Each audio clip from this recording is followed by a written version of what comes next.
We know based on our data that 82% of the calls for service, it's almost 83%, the sheriff's deputies respond to is in the city of Palm Coast. Flagler County Sheriff Rick Staley is weighing in on the county's 5-year public safety plan. The Palm Coast City Council, the Flagler County Board of County Commissioners, and the sheriff held a special workshop yesterday. Palm Coast City Councilman Nick Klufis. My question is, are there any infrastructure-related programs or improvements that the city can prioritize that will enable the Flagler County Sheriff's Office to operate at a more effective level, such as video cameras for the Real-Time Crime Center? Are there infrastructure projects that could potentially lead to a force multiplier while we try to close the deficit for additional deputies being needed? Sheriff Staley says the technology is already in place. As far as the force multiplier component, I think we've reached the saturation effect for that, because when a resident calls, they want a deputy. They want that call handled. The technology now makes the deputy more effective. For example, we had a burglary of a home under construction. It was reported the next morning.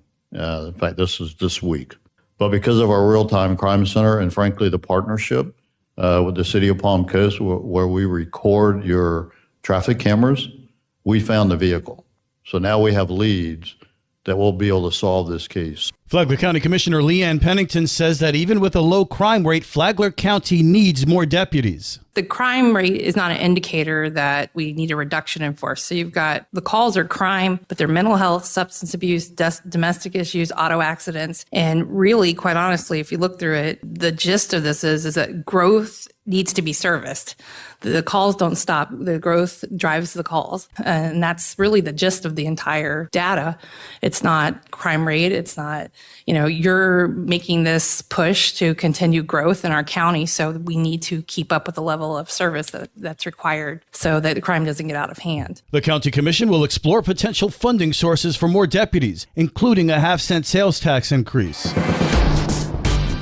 Good morning, Flagler County. I'm Rich Carroll. You're listening to Flagler's Morning News on Thursday, March 21st. Speaking of crime, let's take a look back at last weekend's criminal activity in Flagler County. The recent weekend roundup of criminal activity during spring break included the capture of a fugitive. Flagler County Sheriff Rick Staley. An anonymous caller called us and told us a fugitive was hiding in the C-section of Palm Coast. Deputies responded and spotted her inside a house. Ultimately, were able to get her to come out and was arrested.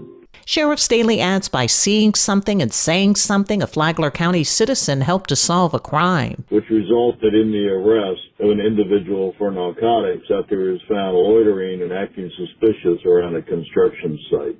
I thank our citizen who saw something and called so the deputies could respond and investigate. Plus, Flagler County Sheriff's deputies helped out a local law enforcement team. Deputies also assisted the Bunnell Police Department in a shooting investigation in South Bunnell, and deputies also investigated a stabbing at the Circle K after a dispute allegedly over religion. In all, Flagler County Sheriff's Office deputies made 12 arrests and handled 627 calls for service and made 92 traffic stops during the busy spring break weekend.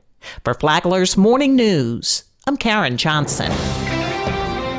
This local news is a service of Flagler County's Toyota dealer, Beaver Toyota, here to wow you.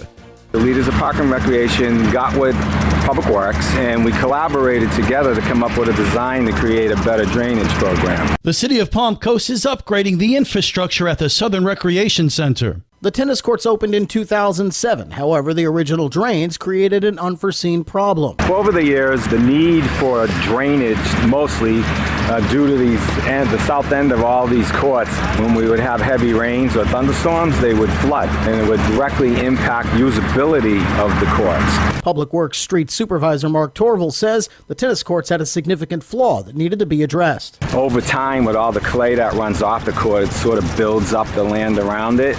And that's what happened. So over the course of maybe 10 years, the culverts that were here just basically built up the culverts to where the drainage area became higher than the courts. Torval says by utilizing Public Works crews to install the new drains, they'll save the city about $40,000 over using a contractor.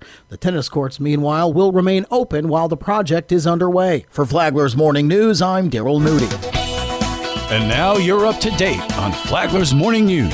I'm Rich Carroll.